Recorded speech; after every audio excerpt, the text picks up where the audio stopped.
दोस्तों, आज भारत ने वो चाल चली है जिसने चीन और बांग्लादेश के होश उड़ा दिए हैं। वो गलती जो चिकन नेक पर चीन और बांग्लादेश ने मिलकर की थी, अब उसी गलती की सजा उन्हें समुद्र के रास्ते भी मिलने वाली है, क्योंकि भारत ने अब सिर्फ जमीन से ही नहीं बल्कि समंदर से भी अपने दुश्मनों की नाकाबंदी कर दी है। एक तरफ मोदी सरकार ने बांग्लादेश का व्यापार रोककर उसकी कमर तोड़ दी और दूसरी तरफ म्यांमार में वो ऐतिहासिक कलादान प्रोजेक्ट अब पूरा होने ही वाला है। एक ऐसा स्ट्रैटेजिक झटका जो बांग्लादेश को घुटनों पर ले आएगा और चीन के सपनों को रौंद कर रख देगा। बांग्लादेश ने जब चीन को अपने एयरबेस का न्योता दिया, वो भी भारत के सिलीगुड़ी कॉरिडोर से महज 50 किलोमीटर दूर, तभी से तय हो गया था कि अब भारत चुप नहीं बैठेगा। राफेल, ब्रह्मोस, S-400 और आकाश जैसी घातक ताकतें अलर्ट मोड पर हैं और अब वक्त आ गया है कि साजिश करने वालों को उन्हीं की जुबान में जवाब दिया जाए। क्या है वो मास्टर स्ट्रोक जिससे भारत की गूंज 7 समंदर पार तक सुनाई दे रही है? और आखिर क्या है कलादान प्रोजेक्ट, जिसके बारे में जानकर चीन और बांग्लादेश के होश फाख्ता हो गए हैं? जानेंगे आज के इस वीडियो में। लेकिन वीडियो में आगे जाने से पहले भारत सरकार के इस रणनीतिक चाल के सपोर्ट में वीडियो को लाइक करके कमेंट बॉक्स में जय हिंद जरूर लिखें।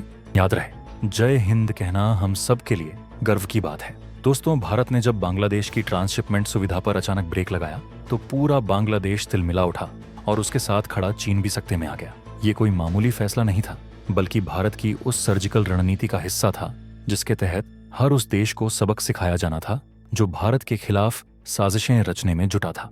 मोदी सरकार ने पहले ही देख लिया था कि बांग्लादेश और चीन सिलीगुड़ी कॉरिडोर यानी चिकन नेक पर गिद्ध दृष्टि जमाए हुए हैं और इसी साजिश के जवाब में भारत ने पहला वार किया, ट्रांसशिपमेंट सुविधा का खात्मा। दोस्तों, ये वही सुविधा थी जिसके तहत बांग्लादेश 2020 से भारत के कोलकाता, मुंबई, चेन्नई जैसे बंदरगाहों और दिल्ली, हैदराबाद जैसे एयरपोर्ट्स का इस्तेमाल कर अपने माल को तीसरे देशों तक पहुंचाता था। इस सिस्टम से बांग्लादेश ने सैकड़ों मिलियन डॉलर कमाए, लेकिन अब कहानी पलट दी गई है। 8 अप्रैल 2025 को भारत ने इस सुविधा को एक झटके में बंद कर दिया और इसके पीछे सिर्फ व्यापारिक तर्क नहीं थे, ये भारत की स्ट्रैटेजिक स्ट्राइक थी। अब बांग्लादेश को अपने पुराने बंदरगाहों जैसे चटगांव और मोंगला पर निर्भर होना पड़ेगा, जो पहले से ही ट्रैफिक और संसाधनों की कमी से जूझ रहे हैं। और जब सामान पहुंचाने में पहले से 3 गुना ज्यादा समय और लागत लगने लगे, तो आप समझ सकते हैं कि वहां के कारोबारी किस संकट से गुजर रहे होंगे। भारत के इस एक फैसले ने बांग्लादेश की अर्थव्यवस्था की रीढ़ हिला दी है। वो 15% निर्यात जो भारत के रास्ते होता था, अब पूरी तरह बंद हो चुका है और इस झटके से कपड़ा उद्योग सबसे ज्यादा प्रभावित हुआ है, जो बांग्लादेश की जीडीपी का 16% हिस्सा है। लेकिन कहानी यहीं नहीं रुकती, क्योंकि भारत ने दूसरा वार और भी बड़ा किया है, कलादान प्रोजेक्ट। म्यांमार के साथ मिलकर भारत ने एक ऐसा कॉरिडोर तैयार कर दिया है जो न सिर्फ बांग्लादेश को बाईपास करेगा, बल्कि भारत के पूर्वोत्तर को सीधे समुद्र से जोड़ देगा। सितवे पोर्ट से कोलकाता तक का रास्ता, फिर वहां से नदी और सड़क मार्ग से मिजोरम तक। कुल 904 किलोमीटर लंबा ये रूट भारत के लिए एक सैन्य और आर्थिक गेम चेंजर साबित होने वाला है। अभी तक पूर्वोत्तर में सप्लाई पहुंचाने में 10,600 किलोमीटर लगते थे, लेकिन कलादान प्रोजेक्ट के बाद ये दूरी घटकर सिर्फ 500 किलोमीटर रह जाएगी, यानी 60% से ज्यादा समय और लागत की बचत। भारत इस प्रोजेक्ट में अब तक 1.75 अरब डॉलर झोंक चुका है। 584 किलोमीटर की सड़कें और 136 किलोमीटर के नदी मार्ग पहले ही बन चुके हैं और सितवे पोर्ट पर तो माल की आवाजाही 2024 से शुरू हो चुकी है। ये वही रणनीति है जो चीन और बांग्लादेश को सबसे ज्यादा चुभ रही है। अब भारत को ना तो बांग्लादेश के बंदरगाहों की जरूरत है और ना ही उसकी राजनीतिक मर्जी की। इस प्रोजेक्ट के साथ भारत की आत्मनिर्भरता का वो अध्याय खुल चुका है जिसे कोई दुश्मन बंद नहीं कर सकता। इससे भी बड़ी बात यह है कि भारत अपने पूर्वोत्तर में विकास की बयार लेकर आ रहा है। असम और मिजोरम जैसे राज्यों में कलादान प्रोजेक्ट के जरिए 10,000 से ज्यादा रोजगार पैदा होने जा रहे हैं और 2025 में पूर्वोत्तर के लिए 5,000 किलोमीटर नई सड़कों का निर्माण तय किया गया है, जिसमें से 3,000 किलोमीटर पर काम शुरू भी हो चुका है। यह भारत की रणनीति का दूसरा पहलू है। हम सिर्फ सजा नहीं देते, हम नए रास्ते भी बनाते हैं। अब बात करते हैं उस तीसरे प्रहार की जो बांग्लादेश को रातों की नींद उड़ा रहा है। भारत ने न सिर्फ आर्थिक और स्ट्रैटेजिक मोर्चे पर बांग्लादेश को जवाब दिया, बल्कि उसकी अंतरिम सरकार के हर भारत विरोधी कदम को बेनकाब भी कर दिया।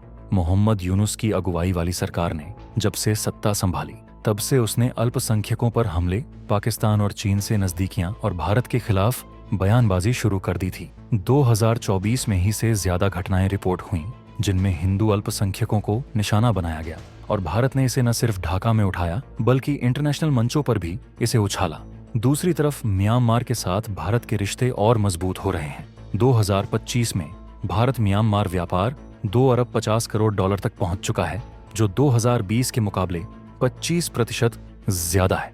ये दिखाता है कि भारत अब सिर्फ एक्ट ईस्ट नहीं कर रहा बल्कि इम्पैक्ट ईस्ट कर रहा है। कलादान सिर्फ एक प्रोजेक्ट नहीं, ये भारत की वो सोच है जो कहती है हम रुकेंगे नहीं, हम झुकेंगे नहीं, हम अपने रास्ते खुद बनाएंगे।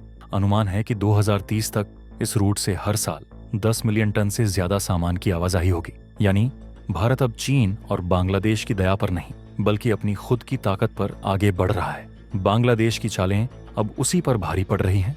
भारत की तरफ से ट्रांसशिपमेंट सुविधा बंद करने के बाद चटगांव बंदरगाह पर 30% ज्यादा लोड बढ़ चुका है और बांग्लादेशी कारोबारियों को हर महीने $100 मिलियन से ज्यादा का नुकसान हो रहा है। यानी साफ है, भारत से टकराना अब किसी भी पड़ोसी के लिए सस्ता सौदा नहीं रहा। चीन हो या बांग्लादेश, भारत के खिलाफ अगर कोई साजिश करेगा तो उसे रणनीतिक, आर्थिक और सामरिक हर मोर्चे पर वही जवाब मिलेगा जो उसे सोचने पर मजबूर कर देगा कि भारत अब वो नहीं रहा जिसे नजरअंदाज किया जा सके। दोस्तों, आज के इस वीडियो में बस इतना ही। उम्मीद है आपको भारत के इस नए चाल के बारे में जानकर खुशी जरूर हुई होगी। वीडियो पसंद आई है तो वीडियो को लाइक करके अपने दोस्तों के साथ इस वीडियो को शेयर करें। चैनल को सब्सक्राइब नहीं किया है तो सब्सक्राइब कर लें। जय हिंद, जय भारत।